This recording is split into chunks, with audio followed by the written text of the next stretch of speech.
So as we saw last year in 2021 with Nvidia and Tesla and many other companies, sometimes a specific corporation has a reason to either increase or decrease its stock price. And therefore, what that company can do is issue what's called a stock split. And so that's going to be the focus of this video here. In particular, how does a stock split affect any option positions you have on that stock? And I've definitely seen this topic and a lot of questions about it floating around on YouTube and elsewhere on the internet. So that's my motivation for creating this video. And hopefully by the end of it, all your questions about stock splits or anything relevant to that in regards to options will be fully answered.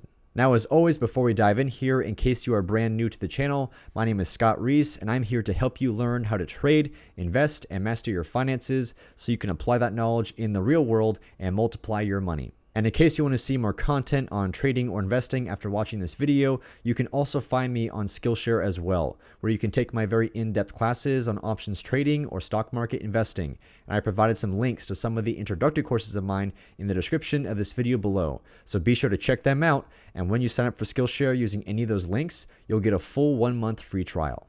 Okay, so first off here, what exactly is a regular stock split? Well, simply put, a stock split happens when a company wants to increase the number of shares that are outstanding in the market to either boost the stock's liquidity or more typically to simply decrease the stock price. And that second, more common reason is why we saw stock splits for Nvidia and Tesla of last year, right? Because at one point in time in 2021, a single share of Tesla was costing multiple thousands of dollars. And that's obviously a very hefty price to pay for a single share. So therefore, to make the stock much more affordable to trade, that's why a company can issue a stock split and literally split the price of the stock by a factor of 2 or by a factor of 4 or by whatever number they decide. Now, the very key thing to understand here about stock splits, because this is going to be relevant to your option position as well, is that the total value of those shares, or basically the market cap of the company, is going to remain the same before and after the split. So let's say, for example, we have a company, call it XYZ, and right now there are 1 million shares outstanding in the market, and the current share price is $100. So that means the total value of all those shares, or the market cap of the company, is 100 times a million. That is $100 million. And now let's say the company issues a 2-for-1 stock split, meaning for every 1 share of the stock that exists in the market, that share is going to be converted into 2 shares. But again, in order to keep the market cap of the company the exact same, that's why they also have to cut the price of the stock in half. So therefore, 2 million shares now at a price of $50 per share still equals the same $100 million market cap. And again, keep this concept in mind because it is very relevant and it's very important to understand for any option positions you have on for a stock that's going through a split. And finally, one last thing in regards to stock splits, there's also a thing called a reverse stock split as well. And this is basically just the opposite of a regular stock split. So in this case, the company is trying to decrease the number of shares in the market while also trying to increase the stock price.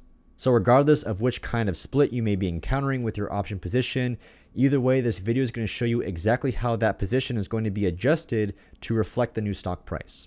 So now, what exactly is going to happen to any options you may have bought or sold on that stock going through a split?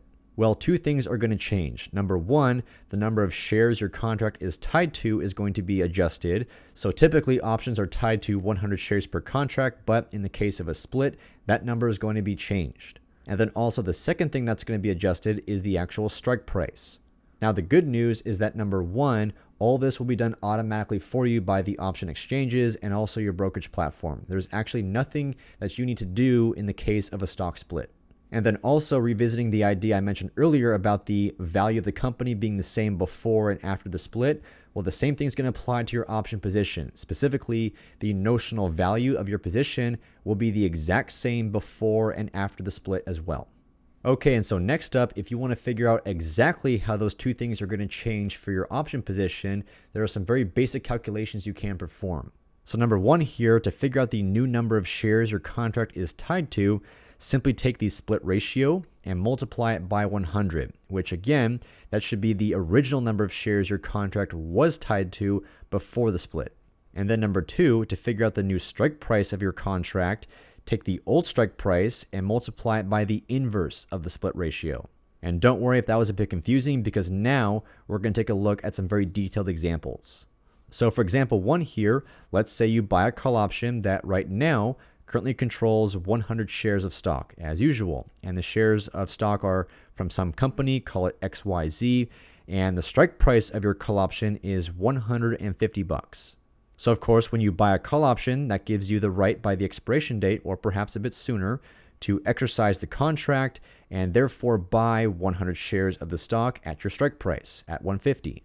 So therefore, the notional value of that position, should you actually exercise the contract, would be 100 shares times 150 per share.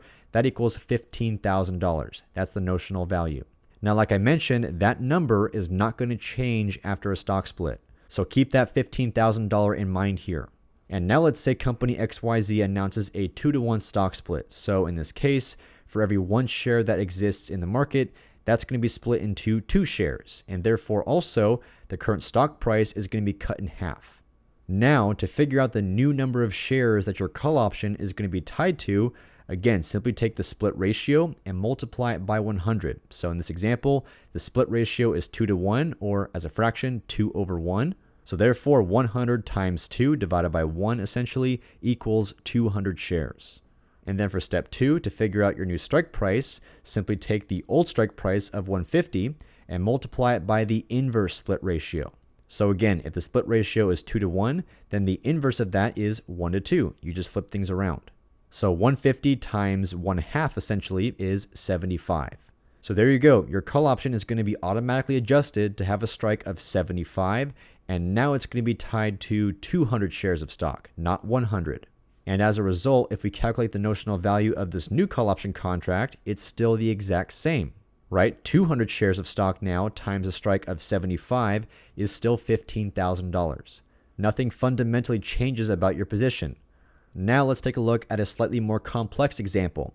Instead of XYZ announcing a 2-to-1 stock split, they actually announce a 3-to-2 stock split. So for every 2 shares of stock that currently exist in the market, those 2 shares are going to become 3 shares. So this is a bit more complex because the number of shares is not being multiplied by a whole number, right? Not by a factor of 2 or 4 or whatever. This is actually a fractional multiplication. But as you'll see here, the math is still exactly the same. So again, for the new number of shares your contract will be tied to, take the split ratio, 3/2, multiply it by 100. That gives you 150. And then for the new strike price, take the original strike of 150 and multiply it by the inverse split ratio, which is 2/3. So 150 times 2/3 is 100. And there you go. In this example, your call option will be adjusted automatically to have a strike of 100 bucks, and it will now be tied to 150 shares. And same thing with the notional value. 150 shares times a strike price of 100 bucks still equals $15,000. Nothing changes. And then finally here, one more example in the case of a reverse stock split. Let's start from scratch here. Let's say you buy a call option that currently controls 100 shares of XYZ stock with a strike price of $5. And this is all before the split. So therefore, the notional value of this position is 100 shares times a strike price of $5. That equals 500 bucks. Now let's say XYZ announces a 1-to-5 reverse stock split. So in this case, for every 5 shares of stock that are in the market, those 5 shares are going to be reduced into 1 single share. But the price of the stock is going to be multiplied by a factor of 5. Right? Again, for a reverse stock split, everything is just the opposite of a regular stock split. But once again, these calculations stay exactly the same. So for the new number of shares your call option is going to be tied to, take 100 and multiply it by the split ratio of 1-to-5. So 100 times 1/5 equals 20. 20 shares of stock. And then for the new strike price of your call option, take the original strike of $5 and multiply it by the inverse split ratio, which is going to be 5-to-1. So 5 times 5 essentially equals $25. That's the new strike. And there you have it. Your call option is going to be automatically adjusted to have a new strike price of $25, and it's not going to be tied to only 20 shares of stock, not 100. But of course, once again, the notional value stays exactly the same, right? 20 shares of stock times a new strike of 25 still equals $500. And that's all there really is to it. I know stock splits can definitely be a bit confusing or perhaps even a bit scary for new traders and investors, but hopefully this video made everything very clear for you and gave you a solid understanding of exactly how you're going to be impacted by these events. And obviously, as I showed you throughout the video, your option positions are just going to be adjusted a little bit, but nothing fundamental about your position is actually going to change. And so with that being said, that's going to conclude this video. I hope you enjoyed it, and please let me know your thoughts or if you have questions in the comment section below. And don't forget, if you want to take some very in-depth classes on options trading or stock market investing, then check out my SKILLSHARE courses. Links in the description of this video. And finally, if you enjoyed this video, then please give it a thumbs up, drop a comment, and subscribe to my YouTube channel. I drop new videos every single week, and you don't want to miss out. So thanks again for watching, and I'll see you next time.